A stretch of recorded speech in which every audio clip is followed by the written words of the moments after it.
Um, we're going to go ahead and continue on here in the law class. We're in the 8th book of Yisrayl, part 2, entitled Persecuted but Not Forsaken, a very historic time in the Great House of Yahweh. This sermon was given on the second day of the 8th Roman month in the year 2008.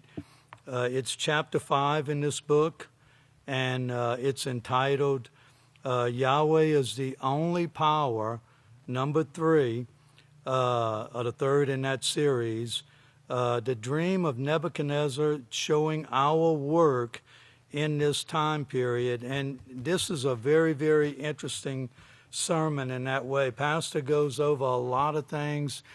He spends a lot of time, both in this sermon and the previous one, in identifying the beastly system, the beastly governmental system, and also showing the character of this system. You know, character of hate and fighting and war, actually the character of Cain. And of course, our character being a character of servitude. So let's go ahead and start. As at this time frame, he usually always would get into the articles for current events. And in verse 2 there, he says, President Bush, and he reads the title to the article. President Bush is, I saw this on the news the other night and asked someone to get it for me. Now the title of the article was Congress Said Must Act for Sake of Whole World. And like Pastor said, yes, we must act now, you know, and it was the same thing then as it is today. You know, we are in a series of prophecies that we have to act.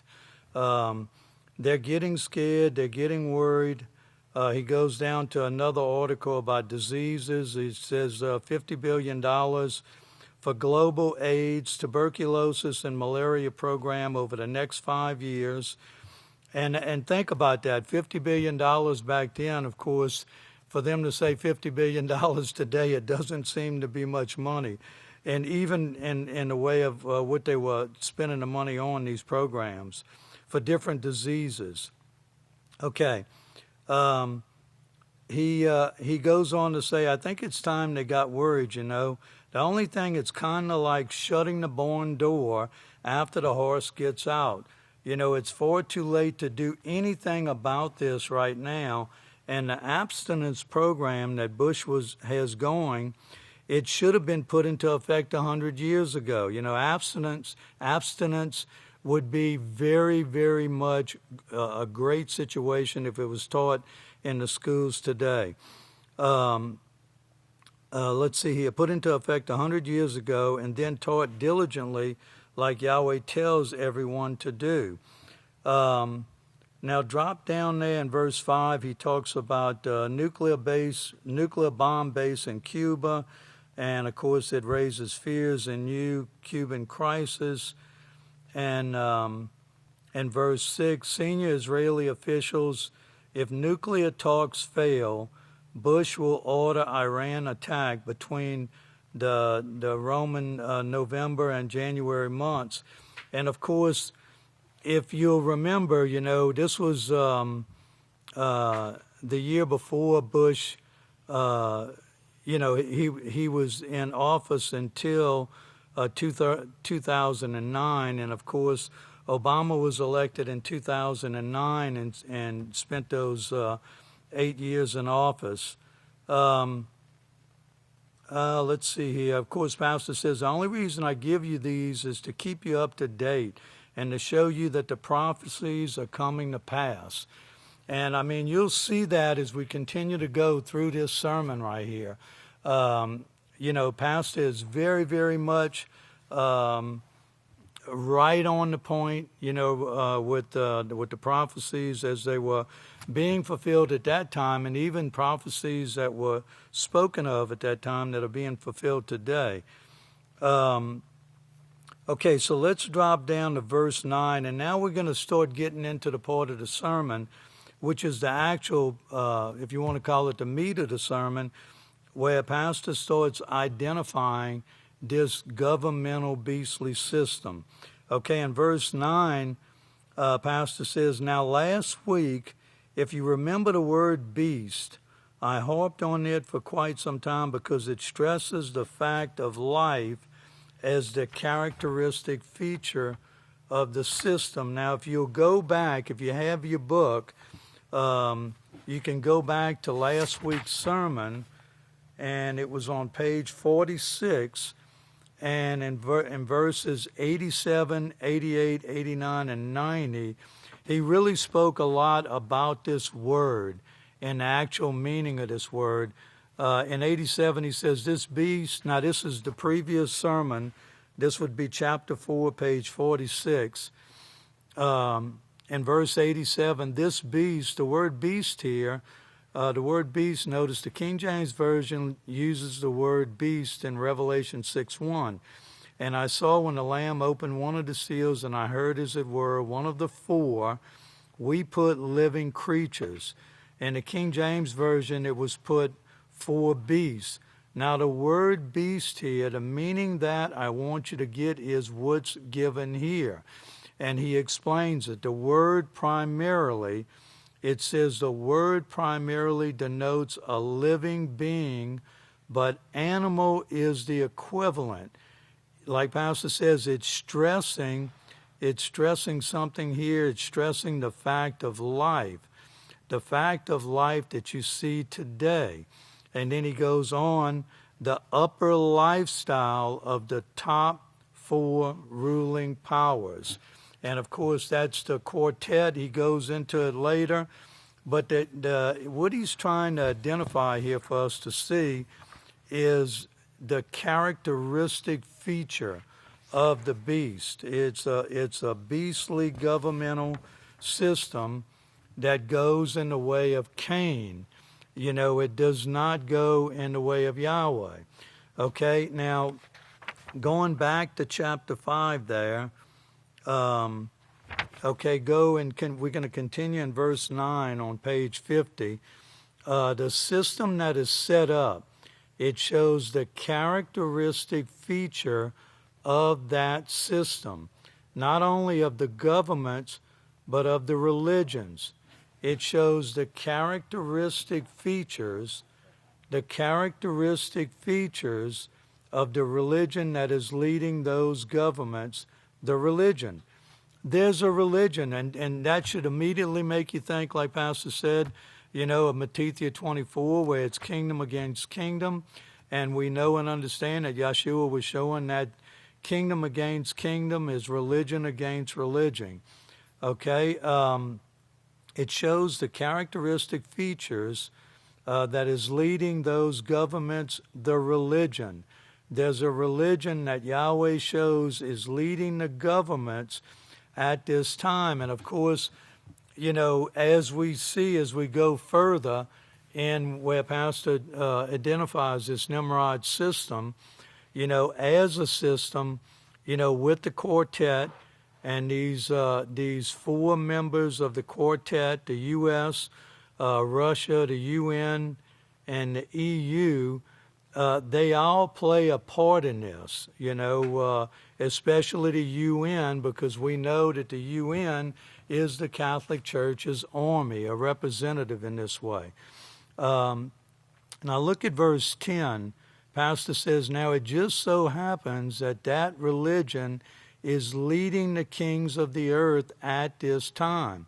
And then if you drop down a little bit, he says, he holds the majority vote. Now, what he's doing here is identifying that these four members of the quartet, they still go under the rulership of the Roman Catholic Church.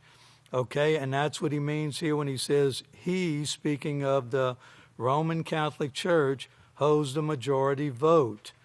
And now he gives us a great example here, and I mean, this took place in 2008, and I know you've seen and heard different things that have taken place in the Congress, but, and of course it's gotten a lot worse, a lot more, you know, defiled in that way through the beliefs of the Roman Catholic Church, or the teachings also of the Roman Catholic Church. In verse 11, Pastor says, I don't know whether you saw it or not, but the two professed homosexuals in congressmen, the two professed homosexuals called on their colleagues, which were 50 others. Now, this is two professed homosexuals, and they called on other members in Congress, which were 50 that are mentioned here, to help pass a bill. And like Pastor says, in a way of laughing, this should show you something. This should show you something about what's going on in our political system. And we can even see this today. The morality of the political leaders is greatly diminished since even this took place in 2008.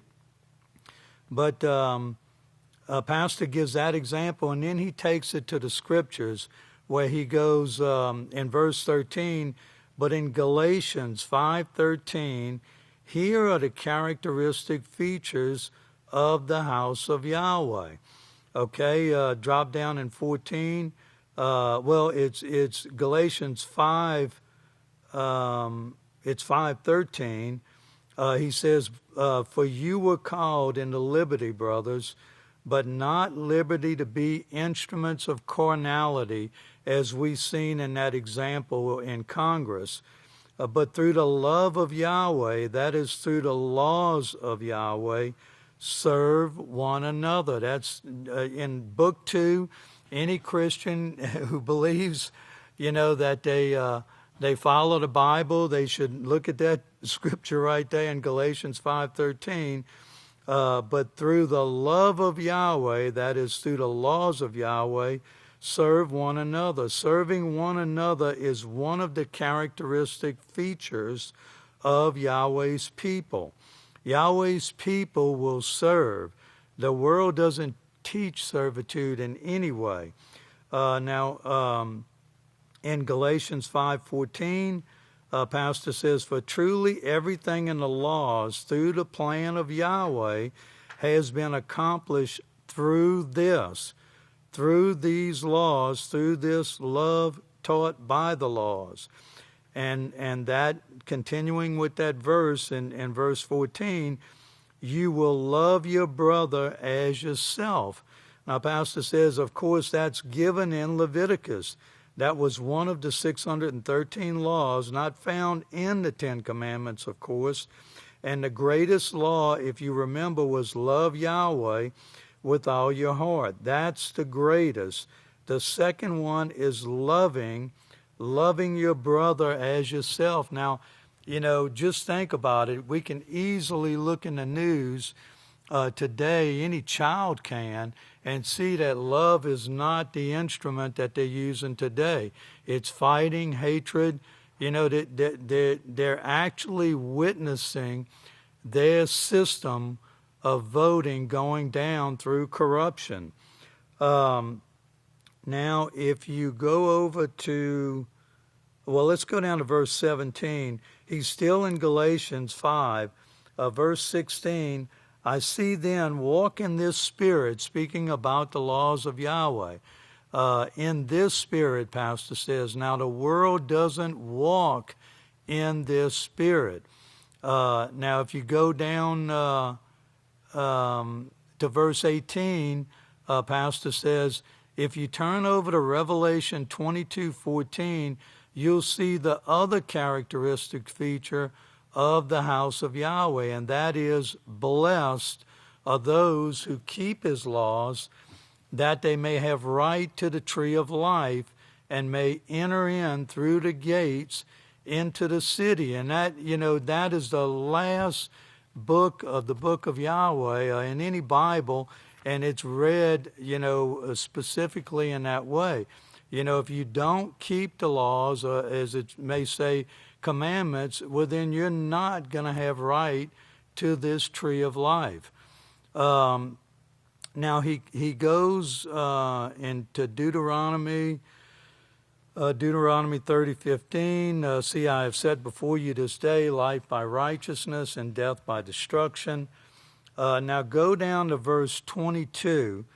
But for the Pope, now this is Pastor speaking here, but for the Pope or the young people to keep the fourth commandment, they would have to go or come here to the house of Yahweh.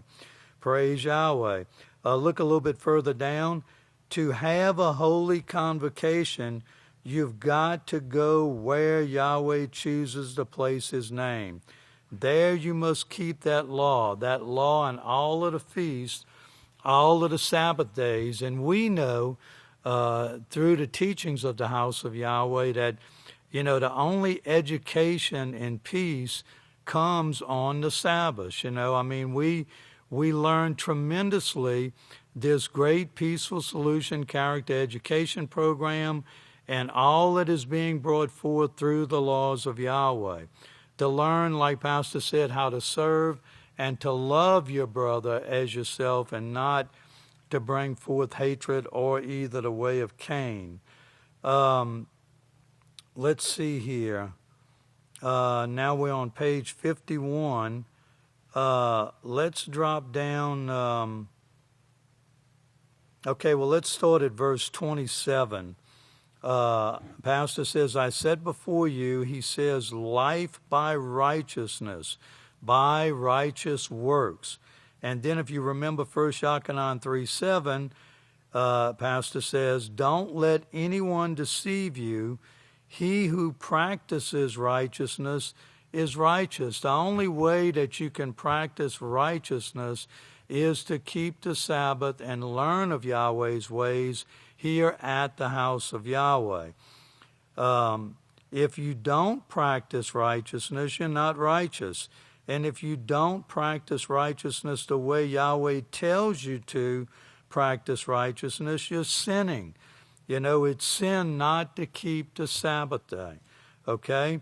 Now in verse 28, Pastor says, so if you don't go to the place Yahweh chooses to place His name, to keep His laws, to rejoice before Him, you can't keep the Sabbath. You can't keep it any other way. This is going to go on, brethren, throughout all eternity. Always remember these are eternal appointments that we'll have with Yahweh, even in the kingdom. We're going to get to see Yahweh every seventh day. Praise Yahweh. And Pastor goes on to say, yes, to renew our strength and fellowship with this great being that who created us. Now going down there, we're going to skip a little bit of this here. It'd be great to read that remaining part of page 51. And 33, he talks about the quartet being formed in 2002. And in verse 35, Pastor says, but in Revelation chapter 6 and verse 1, Revelation 6:1, he says, and I saw when the Lamb had the authority to open the seal that was set on this book by Daniel. You remember that, and I brought this out. There had to be a time period when we had a high priest somewhere. We had to have a high priest who had the authority to open these seals. We have that high priest over the house of Yahweh, and he's connected with one group, and he gives that to you in Revelation chapter 3, who he's connected with in this time period, the Great Tribulation time period. He's connected with one work, one inspired work of Yahweh. Now let's see here. Let's go over in the second column there. In verse 42, Pastor says, and Yeshua is the cornerstone, a vital part of that building that supports and instructs and so forth in this time period. And it's real interesting to see the way Pastor said that in the way of instructions. You know, that instruction comes through inspiration, and it comes through the seventh Malach. If you get them in your mind, you will start seeing the plan of Yahweh, and it's so beautiful. It's so beautiful what Yahweh shows us here by combining all of these prophecies in your mind. Now, in verse 43, he says, well, here's Revelation 6:1, and now what he's going to do, he's going to tie in Revelation 6:1 and Revelations 4, and also Daniel chapter 7 on the next page here. But he starts here. Pastor says, well, here's Revelation 6:1, voice like thunder, demanding, come and see. Listen to what I've got to tell you. This is the way it's going to be. Well, this is the way it's going to be by the quartet. Some of the quartet, because they can't even agree amongst themselves. You have the quartet, which is made up of Russia, the United States, and the EU and the UN. And he goes on to say about, you know, how the quartet cannot, at this time, and of course it's still true today, the quartet cannot even agree on all of the things that concern Iran. And remember about that article earlier that Pastor had mentioned where Bush said that they were looking at going into Iran at that time. Let's see here. Let's look down to verse 46. Now, he's going back and he's going to further explain again about this word beast. Okay, now in verse 46, Pastor says, but here we see one of the four. One of this four beasts, as the King James Version calls it. And remember that word beast points out the characteristic features. It's the character of a beast. The main characteristic feature is seen in the first book of the Bible, in chapter 4, and his name was Cain. You know, Cain instituted that characteristic of the beast back all the way in Genesis. And he killed Abel to get him out of his way. Abel, his enemy. Now look at that same thing taking place today. Now let's see here. For time's sake, let's go down to verse 48. Pastor says, if you remember Yeshua, he would never take part in any of that, any of the way of Cain. He said, I don't want anything to do with this world, nothing with this world. He could have called for squadrons of Malachim to have wiped him out, and he said he could. He had the power to do so. All he had to do was give the order. He could have given the order for most anything, and it would be carried out at that time because he had proven his righteousness and got the gift from Yahweh. That's what we're going to get very soon. We're going to get it very, very soon, at the darkest moment maybe, but we're going to get it because it's prophesied for this era. Okay? In 49, Pastor says, with all the enemies against us throughout the whole world, and of course this was a time frame in the history of the House of Yahweh where we were going through a lot of persecution, hated above all of the people of the earth at this time, but we are chosen house of Yahweh. We are the chosen house of Yahweh, and like Yeshua himself is going to be lifted up. We're going to fill this earth. Praise Yahweh. Okay, look down to 52. Well, if you look at chapter 13 of Revelation, you'll see Revelation 13 shows that the dragon gives him his power and seat and great authority. That is what is shown there. And of course, chapter 17 shows that this is a city that sits on 7 hills. This woman, this religion is a city that sits on 7 hills. And of course, these are the 7 hills of Rome where the Catholic Church sits. Easy to identify through the scriptures. Okay, in verse 54, Pastor says nuclear war. Nuclear war is about to start. That's one of the characteristic features of this beastly system, nuclear war, because of the hatred. And of course, the tribulation by the quartet that is here, the tribulation, the nuclear war. We couldn't have had nuclear war back when I was born because I wasn't invented yet. Invented then. It wasn't invented then. The nuclear bomb wasn't invented, but it was invented by the time I was 20 years old. It was invented. Planes to fly them were also invented. Missiles to fly them were invented. All in my lifetime. It couldn't have occurred in somebody else before this generation. It wasn't possible, but it's here now. Now, if you look down, this is where he ties these Revelation 6 and 4 and Daniel together. And verse 56, Pastor says, Revelation 4:8, and each of the four beasts had 6 wings. Now, he's going to show here that the wings are this protection, and notice what else they had. They were full of eyes. You know what the Russian shield is? The Russian shields are eyes. You know, they have the ability to spy on each other. And of course, he mentions that the United States also has these eyes as being part of the beast.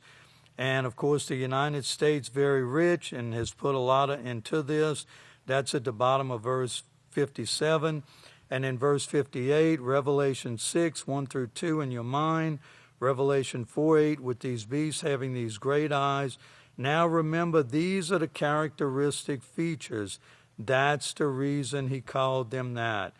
Okay, now look at verse 59, back to Daniel 7, and we'll see these beasts. Daniel called them beasts too. He showed the start of them in chapter 2 that we'll work on in just a moment. But here in chapter 7 and verse 11, we see that he's saying these are governments of the earth. So if you'll remember that now, and when you see this in Revelation, you'll know that these are governments. And in verse 60, but in Daniel 7:11, found on page 679, he says, I beheld then because of the voice. Remember this strong voice that's passing laws. Now think about all of these laws that are going to come into place now because of the voting system.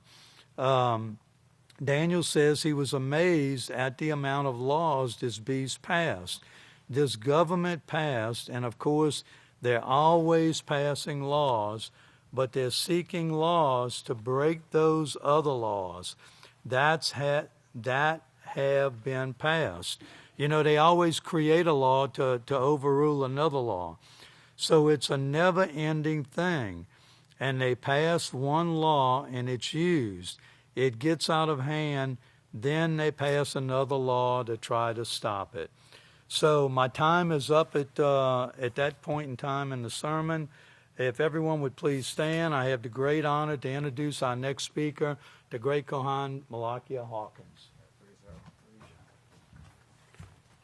Yeah, praise Yahweh. Shabbat Shalom, man. Please be seated. We got to continue from where the first teacher left off. Now just remember, we're in the 8th book of Israel, part 2. The title of this sermon is, we're in chapter 5. Yahweh is the only power, number 3. The dream of Nebuchadnezzar showing our work in this time period. So we're seeing that in that time period where Nebuchadnezzar had that dream in the days of Daniel, or the time event where Daniel lived in, it shows our prophesied work in these last days. So we're going to pick up exactly where the first teacher left off in page 54, verse 60. And he was mentioning here in Daniel 7:11, where he said, found on page 679, he said, I beheld then because the voice, remember this strong voice that passed laws. Daniel said he was amazed. Daniel said he was amazed at the amount of laws this BC system passed. And I just looked up just for this year, right? Just what they said here, right? They said the 116th United States Congress, which began in the first Roman month, the third day, 2019, and will end in the first Roman month, the third day, 2021. So it's in approximately 1 year.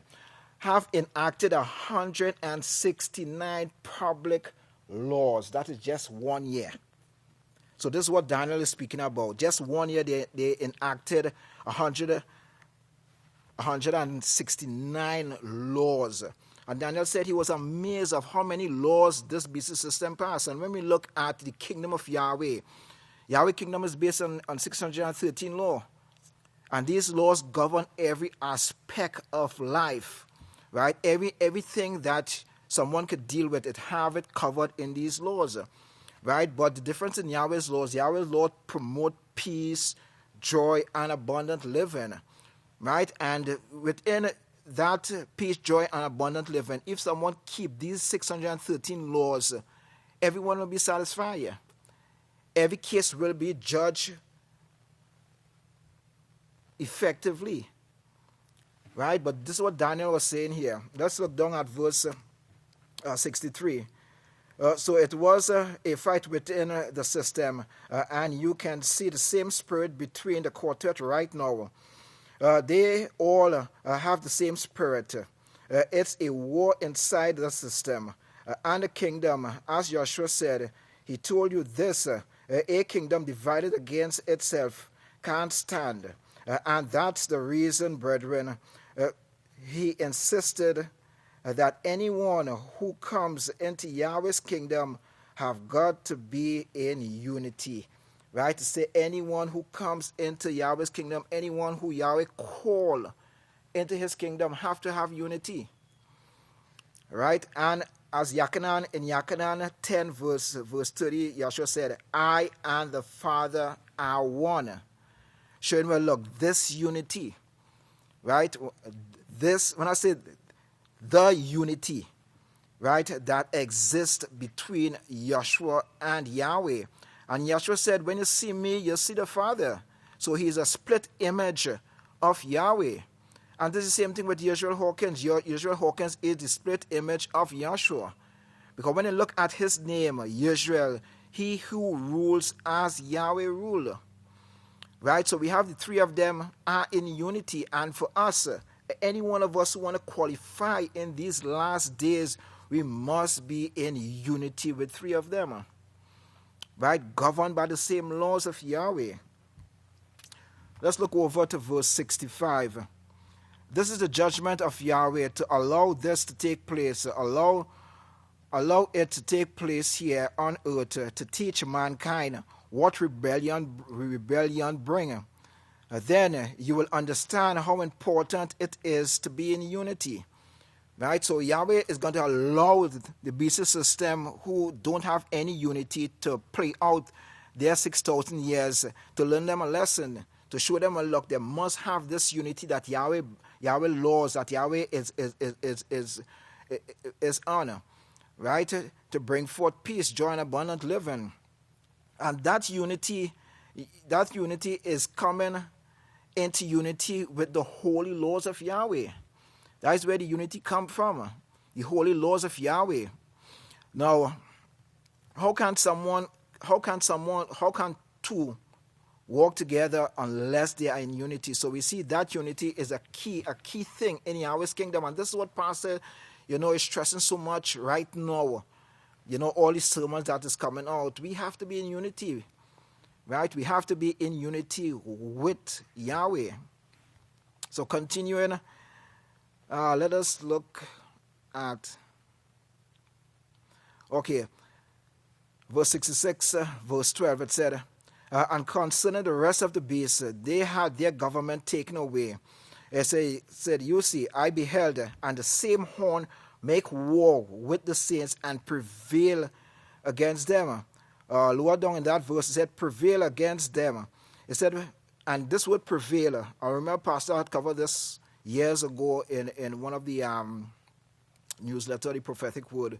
And he said this word prevail means to look better than the house of Yahweh. So all the propaganda they are spreading about the house of Yahweh, passing certain laws for people to feel, well, look, they have a joyful life, right? All this is what he's talking about, prevail. So right now, the beast system is prevailing over the house of Yahweh, but this house of Yahweh is gradually, taken over, because we make a lot of headway from the time the house of Yahweh was established to right now. But it said, and prevail against them. And the question is, well, for how long?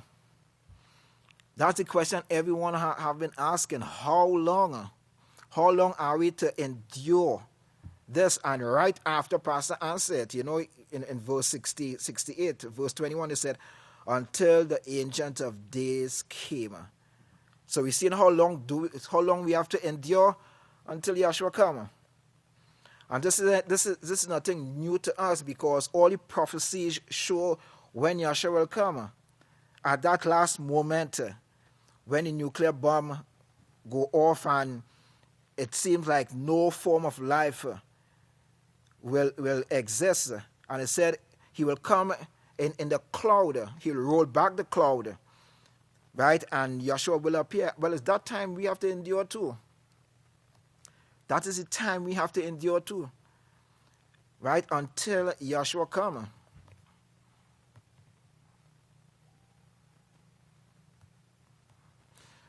Okay, let us continue. It said, until the Ancient of Days came, and judgment was given to the saints of Yahweh. So we see in this prophecy that is speaking about, we will be tested right up until Yahshua come, and then the saints will start to judge the earth.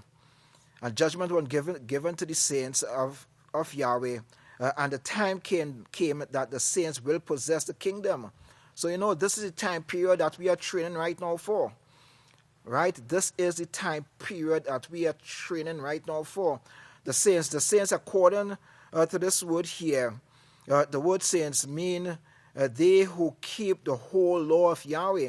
And when we look at this, it's only those in the house of Yahweh that is keeping the laws. Like a priest and I had a counseling with a guy. And we told him that, well, look, the only how you'll know Yahweh, you have to come to the house of Yahweh. And he was saying, no, people outside there know Yahweh. And we tell him, no, they don't know Yahweh. Right? So the only how someone can actually know who Yahweh really is, they have to come to the house of Yahweh and keep the laws of Yahweh. Because within the laws, you could actually you could understand who Yahweh really is, and especially with all the sermons that Pastor is given now, showing us that Yahweh was never a wrathful individual who just waiting to destroy you when you sin. He's compassionate and merciful. If someone is compassionate and merciful, how can he be an individual who have wrath in him? So you see, it don't make sense. And these are some of the things that the Catholic Church, when they confiscated all the books of Yahweh, make changes. So they put Yahweh as this evil individual. But only we who are in the house of Yahweh, we actually know Yahweh is loving and compassionate. We can actually identify the type of love Yahweh actually has for us. And not only for us, but his whole creation. Because Yahweh's desire is for every individual to live. Right? That is Yahweh's desire. So let us continue on verse 71. It said here in verse 22, Daniel 7:22, he said it's given to the saints of Yahweh. They prevail. This beast system prevailed throughout the earth. Revelation says that all the earth will worship him, whose name are not written in the book of life. Well, the names that are written in the book of life are they who keep the laws of Yahweh. Remember, blessed are they who keep the laws, keep his laws, that keep his laws. They have the right to the tree of life. Their name are written in the book if they keep the laws. And we have to do every single thing to keep our names in the book. We have to do every single thing to keep our names in the book of life. Right? That should be our utmost goal. We have the same, we have to make sure we are sealed with the name of Yahweh. Right? We have to be sure that we are sealed with the name of Yahweh. And anyone who are sealed with the name of Yahweh, depart from evil. Depart from breaking the laws of Yahweh. Right? So this is the goal that the house of Yahweh, the kingdom of Yahweh, is bringing forth. Let us go over to verse 80. Yeah, let's go over to verse 80.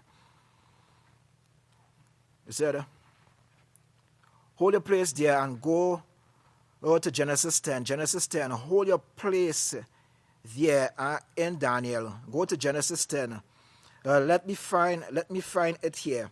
Verse 8, Genesis 10:8. Now, what Pastor is going back here is going back and showing the early stages of this beast system. It said, Cush begot Nimrod.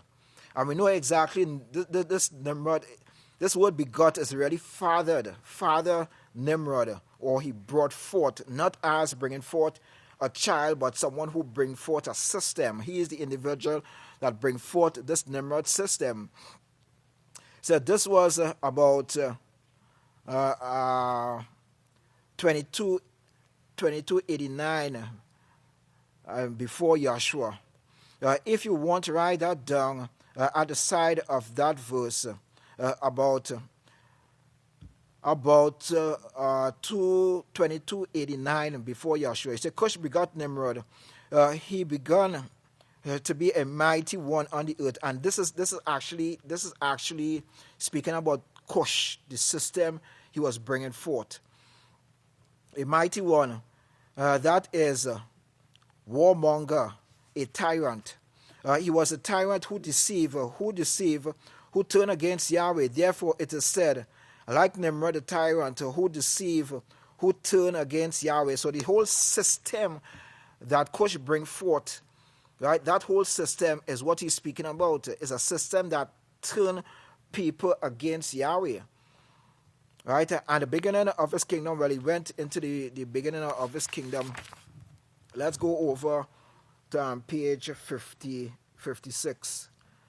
Let's look at verse 85. It says, look now back to Daniel 1. Daniel 1:1. In the third year of the reign of Yayakim, king of Yarden, Nebuchadnezzar, king of Babylon, came against Jerusalem and besieged it.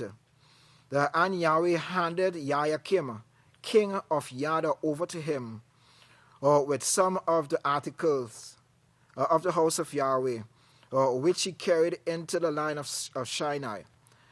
We just read it to the house of his God. Now, what we have to also remember here,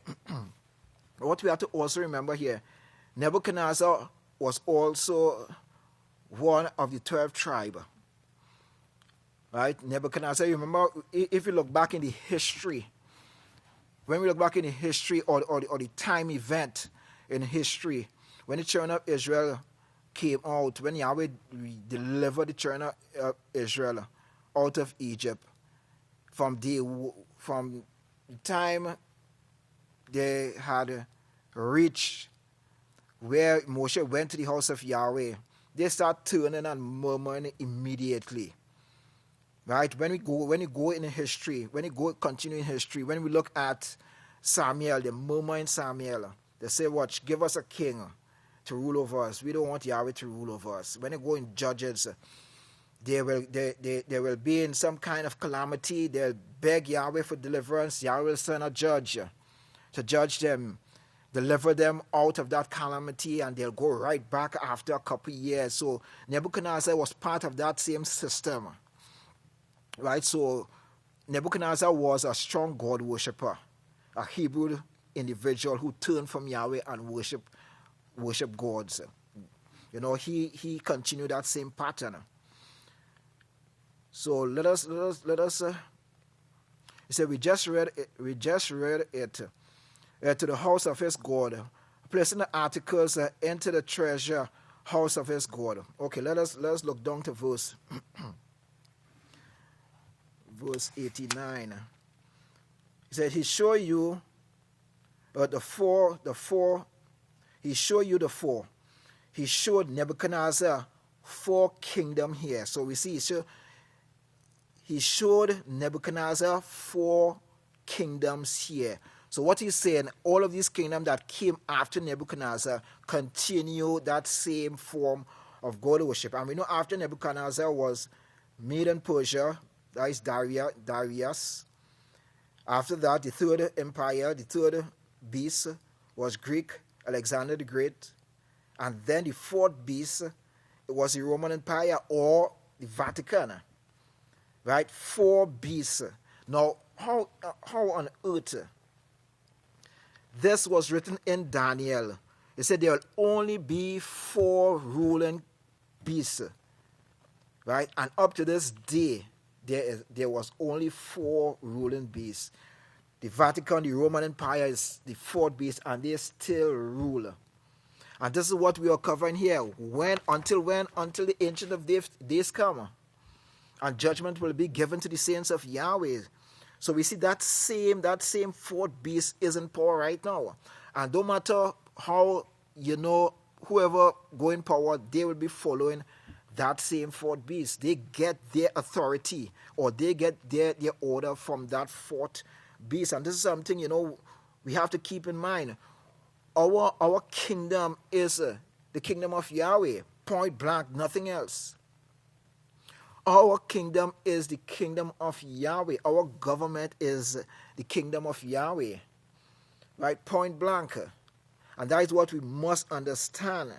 It said, and of course, Yahweh, in his great wisdom, if you would think about this, how great this being is.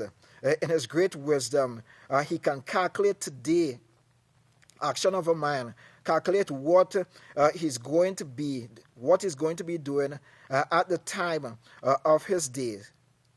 Now, in this calculation, of course, he take into consideration everything that in this person's mind, every enzyme that in his body, every parasite that is in his body, and where that parasite is, all of these things can be calculated like that in a moment by Yahweh himself. Now, he said he knows the inner part and judges the inner part of mankind, and he can do this not only in judging this man, but he can actually judge a certain offspring, several generations after that. In fact, thousands of years after that. And so this person now is going to do this. And what the scripture you could put by that, is Jeremiah 1 verse 5. Right? Jeremiah 1 verse 5, which said, before I formed you in the womb, I knew you. Before you were born, I sanctify you and appoint you as a prophet to the nation. So this is the same thing what Pastor is explaining here. Right? And Jeremiah 1 verse 5 give a great, scriptural reference for that. Also Psalms 139, 15 and 16. It said, our frames were not hidden from you when we were being formed in secret in the womb, skillfully woven together in the depth of the earth. 16, it said, your eyes saw our unformed substance, but in your book all the days ordained for us were written, even before one day even existed for us. So you see, it shows you the great mind that Yahweh really have, and to show you who the great being that we are worshiping. Right? Yahweh is really awesome. Yahweh is really awesome. Let's continue because it's starting to run out of time. He said, now you think of the mind. Now you think of the mind power that takes to do this, and you will see what a wonderful being we are following here. Why? Okay, why the earth was created. Right? Why the earth was created? The earth was created for mankind. Right? The earth was created for mankind, but basically was to train the priesthood. That is why the earth was created, to train the priesthood. So when Yahweh calls someone into his house, right? And that person is fulfilling why Yahweh created the earth, right? To train that priesthood. Genesis 1:26 is to make man according to the image and likeness of Yahweh. So people say, well, look, I left a lot of things and come to the house. You haven't left anything to come to the house of Yahweh. But if someone leave the house of Yahweh, then they are forsaken why they were created. Right? They are forsaken why they are created, because this is what the earth was created for a training ground for mankind. So, we have to be very mindful of these things. Let's move on to 92. Now, Daniel work was from 607 before Yahshua to 534. Now, when we look at the book of Daniel, the book of Daniel is placed like about 12 or 13 before Matithia. But when you look at the date, right, he prophesied very close down to Malachi and one or two other prophets. They interlap with Daniel work. Now, study this very carefully. He said Daniel work started is the time period about from 607 to 534. Now, when you look at Daniel 12, it said that this man in linen in a future day was teaching, right? And we know, as a matter of fact, that Pastor was the one that was revealing these things to Daniel. Now, we're going back to verse 91 to show you the awesome mind. 90 and 91, the awesome mind that Yahweh really have, right? Now, when we look, okay, from 534, before the book of Matithia, right? Before the book of Matithia, that's 534, which started our time period. The book of Matithia started our 2000 year period. Okay, so right now, we're in 2020. Now, if you add 534 to that, you'll come up with 2554. Correct? Okay, 2554. Now, you're subtracting, Pastor is 86. So, subtracting 86 years. So, it gives you 2,468 years that the witness actually spoke to Daniel. And this is just Daniel as we know. Right? So it's 2,468 years approximately. Right? He was dealing with Daniel. And this to show you, the reason why I bring that is to show you how great Yahweh mind really, really, really is. Down to verse 93. It said, now in Daniel 2:1, in the second year of the reign of Nebuchadnezzar, Nebuchadnezzar dreamed a dream that troubled him and robbed him sleep. No, okay, just to paraphrase because kind of running all the time. Now, when we read that history, Nebuchadnezzar, when he conquered all these different areas, right? Because he was the first king, first individual that the beast system, that control the beast system, right? Nebuchadnezzar, he had power, and as Pastor said, great power. This is the men he had surrounding him, right? Listen carefully, because this is like a duplicate of what took place in the land of Israel when Yahweh judged all the gods in them. Right? Now, Nebuchadnezzar surrounded himself with very powerful, he said, wise men. Right? He had religion. He had religious leaders. Now, this is the best.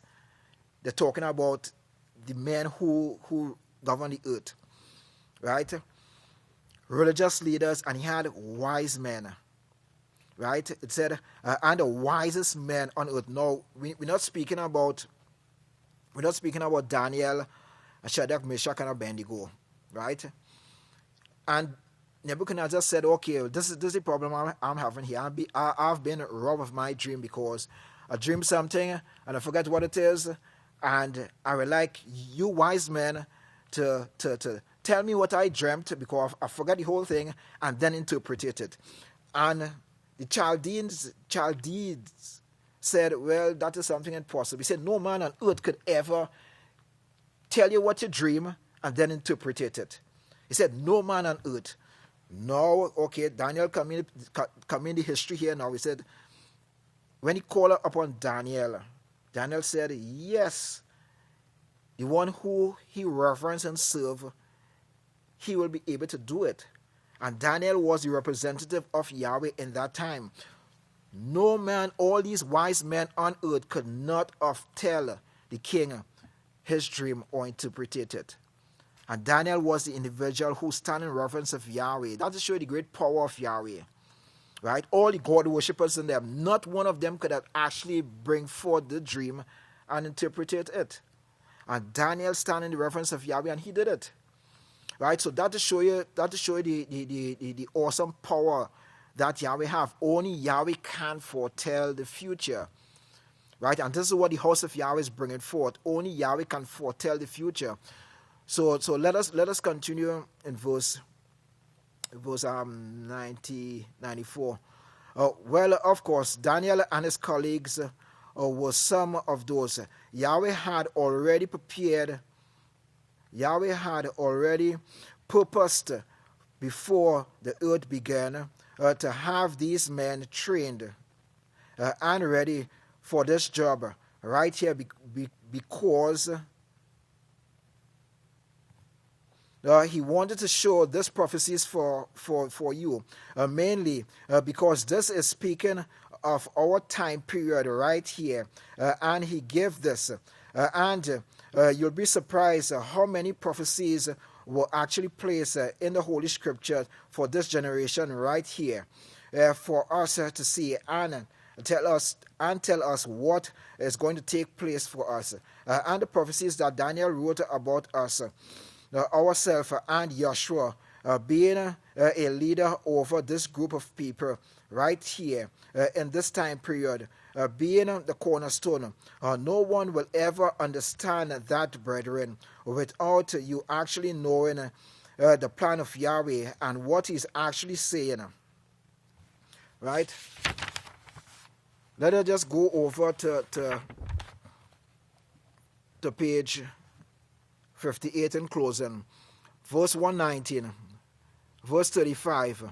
Then the iron, the clay, the bronze, the silver, and gold were broken into pieces at the same time, and became like the chaff on a summer threshing floor, and the wind carried them away, so that no trace of them could be found. And the stone that struck the image became a great mountain. A great mountain. You read about that mountain in Isaiah 2:2, and filled the whole earth. Filled the whole earth. When? Well, he said he will continue on that. But this stone, represent Yahshua. And we know Pastor and Yahshua is working together. And they are the ones with the House of Yahweh striking this image of Nebuchadnezzar and, destroying it in preaching and bringing forth the kingdom of Yahweh. So, brothers, let us stand firm. Let us continue, praising Yahweh for everything that Yahweh have blessed us with, especially living in this last days, this last era, and continue to assist our faithful servant Yisrayl continue this work. Until when?